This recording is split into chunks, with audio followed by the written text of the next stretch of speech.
क्रमांक 23,220 उदय छापल्याप्रमाणे सभापती महोदय, मुंबईचे प्रश्न हे सातत्याने महापालिका आणि इतर विषयावरती या सभागृहात येत असतात, परंतु सरकार कोणाचंही असो उत्तर हे नेहमी गोलगोलच मिळत राहतं।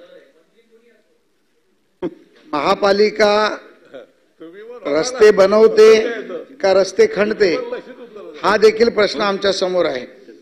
आज ज्या पद्धतीमध्ये मुंबई महापालिकेच्या संबंधित मंत्री महोदयांनी उत्तर दिलंय ते उत्तर आम्हाला बिलकुल पटणारं नाहीये। ज्या पद्धतीमध्ये आम्ही जे प्रश्न विचारले त्या प्रश्नाचं उत्तर त्याच्यामध्ये नाहीये। मग तो खड्ड्याचा विषय असेल, अनधिकृत बांधकामाचा विषय असेल, सातत्याने या सभागृहात सांगितल्यानंतर एकच उत्तर मिळतं की आम्ही तात्काळ कारवाई करू। परंतु मला सन्माननीय सभापती महोदय आपल्या निदर्शनास आणून द्यायचं आहे, मागच्या 1 वर्षापासून 3 वेळा या सदनामध्ये मी काही अनधिकृत बांधकामाचे देखील प्रश्न विचारले, त्याला देखील उत्तर आम्हाला मिळालं नाही। आजची लक्षवेधी रस्त्याची जरी असली तरी मी रस्त्यावरती बोलणारच आहे, त्या व्यतिरिक्त काही अनधिकृत बांधकामावर पण बोलणार आहे आणि त्याला मला सत्ताधारी सदस्य आणि विरोधी सदस्य देखील सहकार्य करतील ही मला अपेक्षा आहे। सभापती महोदय, पहिल्या टप्प्यातील शहराची 212 कंत्राटं रद्द करण्यात आली। शहर विभागातील रद्द केलेल्या कंत्राटाऐवजी 208 नवीन निविदा मागवण्यात आल्या असे उत्तरात नमूद केले आहे। याचा अर्थ कंत्राट रद्द केलेल्या 212 रस्त्याच्या कंत्राटातील 208 कामे पुन्हा निविदा प्रक्रियेमध्ये समाविष्ट करण्यात आले, हे खरे आहे का? आणि खरं असेल तर त्या बाबतीतला उत्तर माननीय मंत्री महोदयांनी द्यावे। आणि दुसरा प्रश्न असा आहे की पहिल्या कामासाठी नेमण्यात आलेला कंत्राटदार messrs roadways solution India infra limited या रस्त्याची कामाची प्रगती समाधानकारक नसल्याने रस्त्याचे कंत्राट रद्द करण्यात आले आहे असे उत्तरात नमूद केले आहे। याचा अर्थ असा होतो की 212 कंत्राट असताना फक्त एकाच messrs roadways solution India infra limited वरती कारवाई का? मग इतर कंत्राटदार होते का? 212च्या 212 कामं या रोडवेज सोल्युशन इंडियाला दिली होती। जर तसं होतं तर त्याच्या बाबतीत स्पेसिफिक उत्तर त्यांनी द्यावं। तसं नसेल तर निश्चितपणे इतर कंत्राटदारांवर कारवाई का केली नाही, ते महापालिकेचे आणि सरकारचे जावई आहेत का, याचं देखील उत्तर माननीय मंत्री महोदयांनी द्यावं आणि तात्काळ त्यांच्यावरती कारवाई करावी पाहिजे।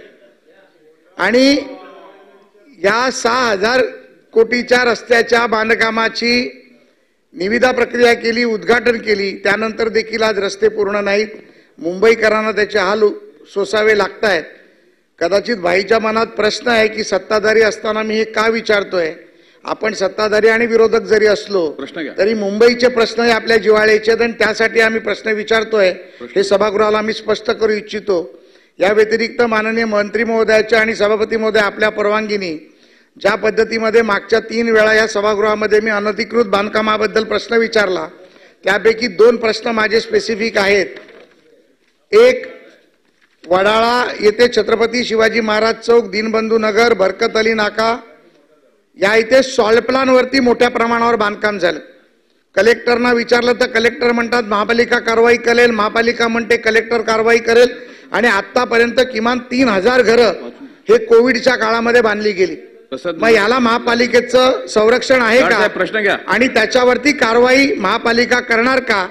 त्याच पद्धतीमध्ये शौचालयामध्ये एका विशिष्ट धर्माचं बांधकाम केलं गेलं, त्याची पाडकामाची ऑर्डर निघाल्यानंतर देखील धारावीत ते पाडकाम केलं गेलं नाही।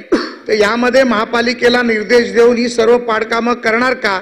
किंवा कलेक्टर आणि महापालिका याची जॉईंट मीटिंग तात्काळ हे सभागृह म्हणजे आपलं अधिवेशन संपायच्या आधी सन्माननीय मंत्री महोदय लावणार का?